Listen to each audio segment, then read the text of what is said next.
बिस्मिल्लाहिर्रहमानिर्रहीम। अस्सलाम वालेकुम दोस्तों। एक ऐसे नबी जिन्हें एक देव है कलबेल ने निगल लिया, आपसे ऐसी कौन सी खता सरजद हो गई थी और आप मछली के पेट में 40 दिन जिंदा कैसे रहे। इस वीडियो में हम इस हस्ती के मुताबिक जानेंगे जिनका वाकया कुरान मजीद में यूनुस और तौरात में जोधा के नाम से आया है। तारीख में आसूरी कौम एक अजीम और ताकतवर कौम की हैसियत से जानी जाती है, जिसका दारुल हुकूमत अशूर था। अशूरी दरअसल बनी इसराइल की नस्ल से ताल्लुक़ रखते थे, जो वक्त नसर के हमले के बाद गुलाम बनाकर बाबल और इराक लाए गए थे। उस जमाने में दरियाए डिजला के किनारे नैनवा नामी एक छोटी सी बस्ती थी। अशूर के किसी बादशाह ने एक देवता के नाम पर नैनवा में एक मंदिर बनवाया। रफ्ता रफ्ता दूसरे बादशाहों ने भी मंदिर और इमारतें बनाना शुरू कर दी और एक दौर ऐसा आया कि छोटा सा इलाका सल्तनत अशूरिया के अजीम शान दारुल सल्तनत में तब्दील हो गया। नैनवा शहर के बीचों बीच मंदिर और शाही महल थे, जहां से अशूरियों का बादशाह पूरे सल्तनत पर हुकूमत करता था और ऊंचे तख्त पर बैठकर बाजारों, गलियों और तफरीगाहों का नजारा किया करता था। अशूर के मगरबी इलाके में लहलाते खेत थे। पूरा शहर दरख्तों और बागात से सरोसब्ज़ व शादाब था। अशूरिया लोग पत्थर तराशने के फन में भी माहिर थे, लिहाजा जगह जगह संगमरमर के दीवारों पर इन्होंने अपने देवताओं के नुक्स व निगार बना रखे थे। मुख्तसर ये कि नैनवा तहजीब व तमन के लिहाज से इंतहाई तरक्की याफ्ता शहर था। अशूदर देवता इनका सबसे बड़ा देवता था। नेस ये लोग बादशाह को भी खुदा का दर्जा दिया करते थे और ये लोग बुत परस्ती और कुफ्र में मुब्तला थे। इस वक्त नैनवा की आबादी 1 लाख से ज्यादा थी और ये 700 कबल मसीह का ज़माना था। अल्लाह ने उस ज़माने में उस कौम की हिदायत के लिए हज़रत यूनुस अलैहिस्सलाम को भेजा। हज़रत यूनुस का पूरा नाम यूनुस इब्ने मत्ता था। आप हज़रत हूद अलैहिस्सलाम की औलाद में से थे, जबकि बाद मुफस्सिरीन ने लिखा कि यूनुस अलैहिस्सलाम का ताल्लुक बनी इसराइल से था। आप हज़रत यूसुफ के छोटे भाई बिन्यामीन के बेटे थे। जब आपको नबूवत मिली उस वक्त आपकी उम्र 28 साल थी। आप पर एक सहीफा भी नाजिल हुआ जो तौरात में यूनीना के नाम से मौजूद है। हज़रत यूनुस सबसे पहले अशूरी बादशाह के पास गए और इसे पैगाम हक सुनाया। इसे खुदाई के झूठे दावे से तौबा करने का हुक्म दिया और एक अल्लाह की इबादत की तरफ बुलाया। यूनुस अलैहिस्सलाम ने इसे इन इसराइली कैदियों को आज़ाद करने का भी हुक्म दिया जिसे इसने कैद कर रखा था। नैनवा का बादशाह आपकी बातें सुनकर गजबनाक हो गया और आपकी जान का दुश्मन बन गया। लिहाजा आप अलैहिस्सलाम नैनवा के अवाम के पास गए और इन्हें तौहीद की दावत दी। इन्हें शिर्क व बुत परस्ती और दूसरी बुराइयों से तौबा करने को कहा, मगर अहले नैनवा ने ईमान लाने से इनकार कर दिया और अल्लाह के रसूल को झुटला दिया। यूनुस अलैहिस्सलाम मुसलसल इस कोशिश में रहे कि इनकी कौम के लोग राह रास्त पर आ जाएं। आपने इन्हें बहुत समझाया और दावत के काम को जारी रखा। देखते देखते 40 साल का अरसा गुजर गया, लेकिन ये कौम हज़रत यूनुस का इनकार करती रही और शिर्क पर डटे रहे। नेज़ हज़रत यूनुस को धमकियां भी दी गई कि अगर आपने अशुद्धिफ्ता के खिलाफ कुछ कहा तो वो आपको कत्ल कर देंगे। आखिरकार हज़रत यूनुस अपने कौम से मायूस हो गए। जब इनकी सरकशी और नाफरमानी इंतहा को पहुंच गई तो अल्लाह ने हज़रत यूनुस को हुक्म दिया कि लोगों को आगाह कर दो कि 3 दिन के अंदर इन पर अजाब आने वाला है। लिहाजा आपने अहले नैनवा के सामने ऐलान किया कि अगर तुमने 3 दिन के अंदर बुत परस्ती और शिर्क से तौबा ना की तो तुम पर अल्लाह का कहर नाजिल होगा और पूरा शहर तबाह बर्बाद हो जाएगा। लोगों ने आपका मजाक उड़ाया और जवाब में कहा, हम तुम्हारे रब की तरफ से अजाब के मुंतज़िर रहेंगे। आपकी कौम ने आपस में मशवरा किया तो इस बात पर सबका इत्तफाक हुआ कि यूनुस को कभी झूठ बोलते नहीं देखा गया, लिहाजा इनकी बात नज़रअंदाज नहीं करनी चाहिए। मशवरे में यह भी तय हुआ कि देखा जाए कि अगर यूनुस अलैहिस्सलाम रात बस्ती के अंदर अपने घर में मुकीम रहते हैं तो समझ लो कि कुछ नहीं होगा, और अगर वो यहाँ से कहीं और चले जाते हैं तो यकीन कर लो कि सुबह अजाब ज़रूर आएगा। हज़रत यूनुस अलैहिस्सलाम रात को इस बस्ती से निकल गए। सुबह हुई तो अजाब इलाही का एक सियाह धुआं बादल की शक्ल में बस्ती वालों के सर पर मंडलाने लगा।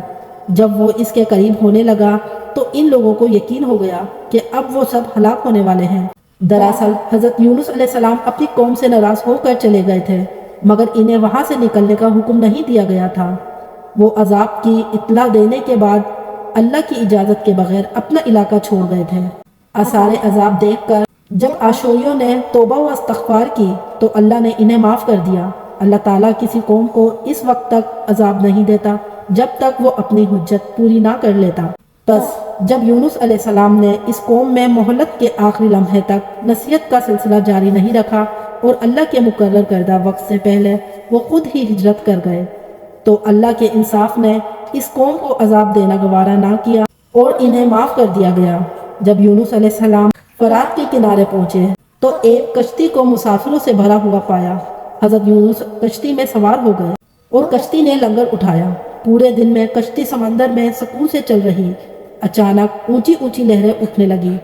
لوگوں نے اپنا ساز و سامان سمندر میں پھینک دیا کہ کشتی کا بوجھ کم ہو جائے، لیکن کشتی کا بوجھ پھر بھی کم نہ ہوا۔ جب کشتی ڈگمگانے لگی تو کشتی کے غرق ہونے کا یقین ہونے لگا۔ اہل کشتی نے اپنے عقیدے کے مطابق کہا کہ ایسا معلوم ہوتا ہے کہ اس کشتی میں کوئی غلام اپنے آقا سے بھاگا ہوا ہے۔ جب تک اس کو اس کشتی سے الگ نہ کیا جائے گا نجات مشکل ہے۔ انتظار کیے بغیر اس طرح چلے آنا پسند نہ آیا اور یہ میری آزمائش کے آثار ہیں۔ یہ سوچ کر انہوں نے اہل کشتی سے فرمایا کہ میں ہی وہ غلام ہوں جو اپنے آقا سے بھاگا ہوا ہوں۔ لہٰذا 3 مرتبہ قرآن دازی کی گئی اور تینوں مرتبہ حضرت یونس کا نام نکلا۔ تب مجبور ہو کر انہوں نے حضرت یونس کو دریا میں ڈال دیا۔ اس وقت اللہ نے ایک بڑی مچھلی کو حکم دیا کہ انہیں نگل لو، یہ تمہاری غذا نہیں ہے، اس لیے اس کے جسم پر کوئی تکلیف نہیں ہونی چاہیے۔ مچھلی نے حضرت یونس کو اپنے پیٹ میں نگل لیا۔ یونس علیہ السلام نے جب مچھلی کے پیٹ میں خود کو زندہ پایا تو بارگاہ الہی میں اپنی ندامت کا اظہار کیا کہ میں وہی الہی کا انتظار کیے بغیر اور اللہ سے اجازت لیے بغیر امت سے ناراض ہو کر نینوا سے نکل آیا۔ حضرت یونس نے مچھلی کے پیٹ میں اللہ کو پکارا۔ ان پر 3 اندھیرے اکٹھے ہو گئے تھے، رات کا اندھیرا، مچھلی کے پیٹ کا اندھیرا اور سمندر کا اندھیرا۔ آپ نے ان اندھیروں میں یہ کلمات کہے: اللہ تیرے سوا کوئی معبود نہیں، تو یکتا ہے، میں تیری پاکی بیان کرتا ہوں، بے شک میں اپنے نفس پر خود ہی ظلم کرنے والا ہوں۔ روایتوں کے مطابق اگر حضرت یونس یہ تسبیح نہ کہتے تو قیامت تک مچھلی کے پیٹ میں رہتے۔ رسول اللہ صلی اللہ علیہ وسلم نے فرمایا کہ جب یونس نے یہ دعا کی تو یہ کلمات عرش کے گرد گھومنے لگے۔ فرشتے کہنے لگے کہ یہ بہت دور دراز جگہ سے آواز آ رہی ہے، لیکن کان اس سے پہلے اس سے آشنا ضرور ہے اور آواز بہت ہی کمزور ہے۔ اللہ نے حضرت یونس کی درد بھری آواز کو سنا تو فرمایا: کیا تم اس آواز کو نہیں پہچانتے؟ انہوں نے کہا: نہیں۔ فرمایا: یہ میرے بندے یونس کی آواز ہے۔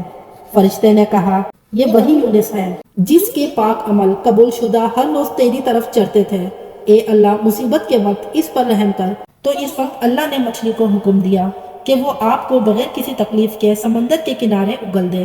روایتوں کے مطابق یونس علیہ السلام 40 دن اس مچھلی کے پیٹ میں رہے اور اس کے بعد اللہ کے حکم سے اس مچھلی نے آپ کو سمندر کے کنارے اگل دیا۔ مچھلی کے پیٹ میں رہنے کی وجہ سے آپ کا جسم ایسا ہو گیا تھا جیسے کہ پرندے کا پیدا شدہ بچہ، جس کا جسم نرم ہوتا ہے اور جسم پر بال نہیں تھے۔ غرض حضرت یونس بہت ہی کمزور اور ناتواں حالت میں خشکی پر ڈال دیے گئے تھے۔ اس کے بعد اللہ نے سمندر کے کنارے پر ایک بیلدار درخت اگایا۔ روایتوں کے مطابق وہ کدو کا پودا تھا جس کے ذریعے حضرت یونس علیہ السلام پر سایہ ہو گیا۔ اس کے علاوہ اللہ نے ایک جنگلی بکری بھیج دی جو زمین کی گھاس اور جڑی بوٹیاں کھاتی تھی اور صبح و شام آپ کو دودھ پلاتی تھی، یہاں تک کہ آپ تندرست ہو گئے۔ حضرت یونس درخت کے اس سائے میں جھوپڑی بنا کر رہنے لگے۔ یونس علیہ السلام کی قوم انہیں تلاش کرتی ہوئی ایک دن اس ساحل کے کنارے پہنچ گئی اور انہوں نے آپ کو دیکھ لیا۔ انہوں نے آپ کے ہاتھ پر اسلام کی بیعت کر لی اور ساتھ ہی اللہ سے توبہ و استغفار کرنے لگے۔ یونس علیہ السلام دوبارہ نینوا چلے گئے اور وہاں رہ کر اپنی قوم کی رہنمائی فرمائی۔ حضرت یونس کی زندگی نینوا میں ہی گزری اور وہیں آپ کا انتقال ہوا۔ اس قصے سے ہمیں یہ سبق ملتا ہے کہ کسی بھی حال میں اللہ کے رحمت سے مایوس نہیں ہونا چاہیے اور نہ ہی ہدایت کے معاملے میں اپنی ذات پر بھروسہ کرنا چاہیے۔ ہدایت تو بس اللہ ہی کی طرف سے ہے، ہمارے ذمہ بس پیغام حق پہنچانا ہے۔